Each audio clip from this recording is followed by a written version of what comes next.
So guys, अभी सुबह से मैं आंसर दे रही हूँ, मतलब कल से दे रही हूँ। मुझे बात करनी है राज कुंद्रा के मैटर पे।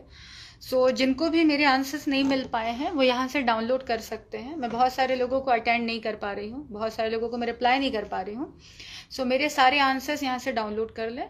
मैं आपको बताना चाहती हूँ राज कुंद्रा मैटर के बारे में कि क्या था, कैसा था, और बात करते हैं। देखिए, राज कुंद्रा जिस मैटर पे अरेस्ट हुए हैं, पोर्नोग्राफिक पे, सेम मैटर पे मैं भी अरेस्ट हुई थी। हम लोग फरवरी में अरेस्ट हुए थे, और हुआ क्या था पूरा मैटर मैं आपको बताती हूँ। आप लोग पूरी दुनिया में ये सुन रहे थे कि 4 तारीख को गहना वशिष्ठ ऑन सेट मिली, 4 तारीख को गहना ऑन सेट पे मिली, हर जगह चल रहा था। जबकि फैक्ट ये था कि 4 तारीख को मैं शूट पे थी ही नहीं। 4 तारीख को जिन लोगों को अरेस्ट किया गया, उन लोगों को 5 तारीख को कोर्ट में खड़ा किया गया। वो रेड हैंडेड कॉट हुए थे, कौन थे वो लोग मुझे नहीं पता। उनको 5 तारीख को कोर्ट में खड़ा किया, मुझे नहीं किया। अगर मैं 4 तारीख को शूट पे होती तो मैं भी 5 तारीख को कोर्ट में होती। मुझे कोर्ट में खड़ा किया गया है ऑन 7th।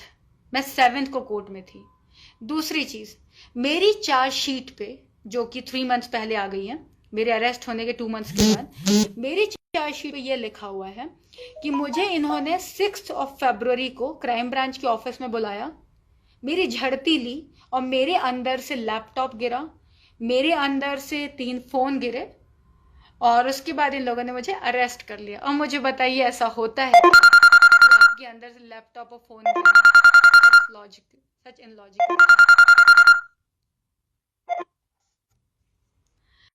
उसके बाद मैं आपको फैक्ट बताती हूँ कि हुआ था। 4 तारीख को मैं मेरे घर पर थी, मैं तैयार हो रही थी। मेरी एक फिल्म का म्यूजिक लॉन्च था, जिसकी रिलीजिंग थी 14 फरवरी को। मैं उसके लिए तैयार हो रही थी, ठीक है। मैं घर पे तैयार होके हेयर मेकअप कर बैठी हुई हूँ। मेरे घर पे अराउंड 14 क्राइम ब्रांच वाले घुस जाते हैं बिना वारंट के, ठीक है। घर के अंदर आते हैं, मुझसे पूछते हैं आपके पास जो भी लैपटॉप है फोन दे दीजिए। मेरे पास 3 फोन थे, मैंने तीनों फोन उन्हें दे दिया। मेरे घर से लैपटॉप उठाते हैं, मुझसे पूछते हैं इसका पासवर्ड दे दो, मैंने पासवर्ड दे दिया, ठीक है। मेरे घर का सारा सामान फेंक दिया। मेरे घर से काफी सारी ज्वेलरी गायब है, लेकिन चूंकि मैंने अपने आंखों से नहीं देखा तो मैं भी उस पर कुछ कह नहीं सकती। बट मेरे घर से पूरा एक बैग गायब है ज्वेलरी का, ठीक है। रात को मेरे घर में 3 पुलिस वाले सो जाते हैं। मेरे घर में, मैं अकेले रहती हूँ, मेरे घर में 3 पुलिस वाले, 2 फीमेल, फातिमा और योगिता, और एक शिव, ये तीनों मेरे घर में सो जाते हैं। एंड बहुत बड़ा फ्लैट नहीं है मेरा, नॉर्मल फ्लैट है। 5 को सुबह सुबह मुझे क्राइम ब्रांच की ऑफिस लेके जाया जाता है। दिन भर वहां बैठा के रखते हैं, टाइम पास करते हैं, कुछ नहीं पूछा जाता। शाम को मुझे 41 इशू करते हैं और शाम को मुझे घर भेज देते हैं, ठीक है। मैं घर आ गई। 6th को मुझे फिर से बुलाया जाता है क्राइम ब्रांच की ऑफिस, 41 सेम इशू करते हैं। मैं दिन भर क्राइम ब्रांच के ऑफिस में होती हूँ। मैं बाहर भी जाती हूँ खाना खाने।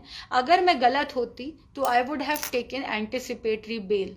मेरे पास 3 डेज थे, मैंने कोई एंटिसिपेटरी बेल नहीं ली, ठीक है। 6th को ऑल ऑफ सडन मेरे पास आते हैं, मुझसे साइन करवाते हैं पेपर। मुझसे कहते हैं आपके अगेंस्ट FIR साइन हो रहा है और कल आपको कोर्ट में खड़ा किया जाएगा। मुझे 6 की शाम को आज़ाद मैदान में, जो किला कोर्ट है, वहां ले जाया जाता है, और 7 को मुझे कोर्ट में खड़ा कर दिया जाता है। मुझे कोई रिमांड एप्लीकेशन नहीं पढ़ाई जाती, मुझे कोई नहीं बताया जाता मेरे अगेंस्ट क्या सेक्शन डाला गया, कुछ नहीं बताया जाता। मुझे 7 को कोर्ट पे खड़ा कर देते हैं, मैं कोर्ट में रहती हूँ। फिर 15th को मुझसे जज पूछते हैं आपको कुछ बोलना है। अगर मैं गलत होती तो मैं ये क्यों कहती कि मेरी PC बढ़ा दो, जबकि आप सबको पता होगा JC के बाद ही बेल होती है, अगर आपको थोड़ा सा भी नॉलेज है। बट फिर भी मैंने अपनी PC बढ़ाई, क्योंकि मैं चाहती थी कि मैं बात करूं, मुझसे कोई पूछे। मुझसे किसी ने कुछ नहीं पूछा, ना मुझे जवाब देने का मौका मिला, ना कुछ। उसके बाद मुझे 2 दिन और रही मैं PC में, क्योंकि PC मैक्सिमम 14 डेज की होती है। उसके बाद मुझे बायकुला जेल में भेज दिया गया, जुडिशियल कस्टडी में। 17th को मैं बायकुला जेल पहुंचती हूँ। 18th की सुबह सुबह मालवानी की पुलिस आती है, मुझे अरेस्ट करती है और मुझे ले जाया जाता है। अच्छा, तब तक मुझे नहीं पता कि हुआ क्या है, क्या केस है, क्यों नहीं, कुछ नहीं, मुझे कोई एलिगेशन बताई नहीं जाती। मैं जाती हूँ, मुझे पता चलता है मुझ पे गैंग रेप लगा है, क्योंकि मैं तो जेल के अंदर थी, तो मुझे केस कैसे पता चलेगा, ना मुझे टीवी मिल रही थी ना कुछ। मैं वहां जाती हूँ और मुझे गैंग रेप गैंग रेप का केस मुझ पे लगा रखा, ठीक है। मैं वहां पहुंचती हूँ, मुझे तब तक नहीं पता कि लड़की कौन है, क्योंकि जो विक्टिम होता है विक्टिम के नाम नहीं बताए जाते हैं। मुझे नहीं पता कौन से लड़की ने केस किया, क्या किया। फिर मैं 19 को कोर्ट में खड़ी की जाती हूँ, हॉलीडे कोर्ट में। खड़ा करने के बाद भी मुझे नहीं बताया गया कि कौन से लड़की का केस है। मैं वहाँ पुलिस स्टेशन पहुँचती हूँ, सर प्लीज़ मुझे उस लड़की से तो मिला दो, बता तो दो कि किस लड़की ने केस किया है। फिर अगले दिन वो लड़की आती है, शी हरसेल्फ हैज एक्सेप्टेड कि उसका कोई रेप नहीं हुआ है, क्योंकि ऑन सेट कभी रेप नहीं होता है। अगर किसी का रेप होगा, अगर होगा तो या तो बंद दरवाजों के पीछे होगा या कहीं होगा, ऑन सेट नहीं होता। 3-3 कैमरे होते हैं, क्रू होता है, काफी लोग होते हैं। फिर लड़की को मैं कहती हूँ, सर एक काम करो, उसको मेडिकल के लिए भेजो अगर उसका रेप हुआ है तो।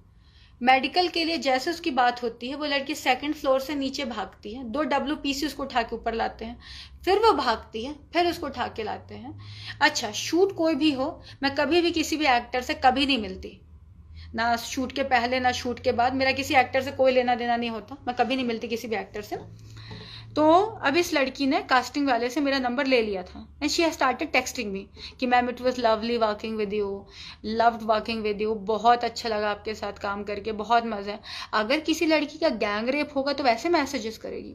हमने पुलिस में वहां पे लड़की का पेमेंट ट्रांजेक्शन दिखाया, अगर किसी लड़की का रेप हुआ होगा तो क्या वो पेमेंट लेगी उसके लिए?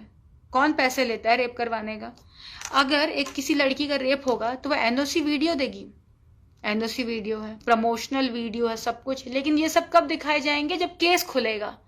आपसे कुछ नहीं पूछा जाता, आपको उठाते हैं और जेल के अंदर डाल दिया जाता है, बस यही होता है आपके साथ, ठीक है।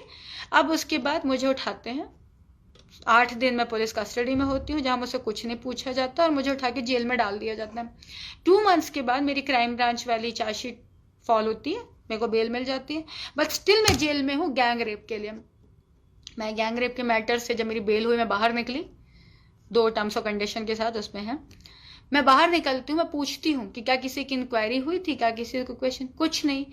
चूंकि मैं लड़की हूँ, मुझ पे स्ट्रेट रेप नहीं डाला जा सकता, इसलिए मुझ पे गैंग रेप डाला गया, सिर्फ इसलिए कि मुझे फंसाया जाए। ना मैं सेट पे पाई जाती हूँ, ना मेरे खिलाफ कुछ मिलता है, बट स्टिल मुझे फंसाया जाता है, क्योंकि मुझे फंसाना है उनको। अभी राज वाला जो मैटर हुआ है, राज और हमने कुछ फिल्में की हैं, आप वो वीडियोस देख सकते हैं। प्रॉमिस नाम है फिल्म का, एक फिल्म का नाम है 1+1 और एक फिल्म का नाम made for each other. These films are available on internet. कोई भी फिल्म पॉर्न की कैटेगरी में नहीं आती, हमने कोई पॉर्न नहीं बनाया और कभी नहीं बनाया, ना मैंने, ना राज ने, उमेश ने, ना रेयान ने। हाँ, जो लोग सेट पे मिले थे, we have nothing to do with them, वो कौन थे क्या थे, हमारा उनसे कोई लेना देना नहीं है, ठीक है। बस फंसा दिया गया। अब अगर एक फिल्म संजय लीला भंसाली बनाता है, एक फिल्म करण जौहर बनाता है, एक फिल्म अनुराग बसु, एक फिल्म अनुराग कश्यप, एक film Farha, that doesn't mean ना कि सारे लोग ही फिल्में एक जैसी बना रहे हैं, सबका अपने अपने काम है। अगर कोई और बना रहा है फिर भी हमें फंसाया जा रहा है, तो अब सोचो किस लेवल पे चीज़ों को खराब किया जा रहा होगा, हमें उठा के डाल दिया गया। फैक्ट ये है कि ना मैंने ना राज ने कोई पॉर्न फिल्म बनाई, नॉर्मल बोल्ड फिल्म से, सारी फिल्म इंटरनेट पर अवेलेबल है, ठीक है। अगर आप लोगों को लगता है, आप लोग इंटरनेट पे चेक करिए, ठीक है, सारी चीज़ें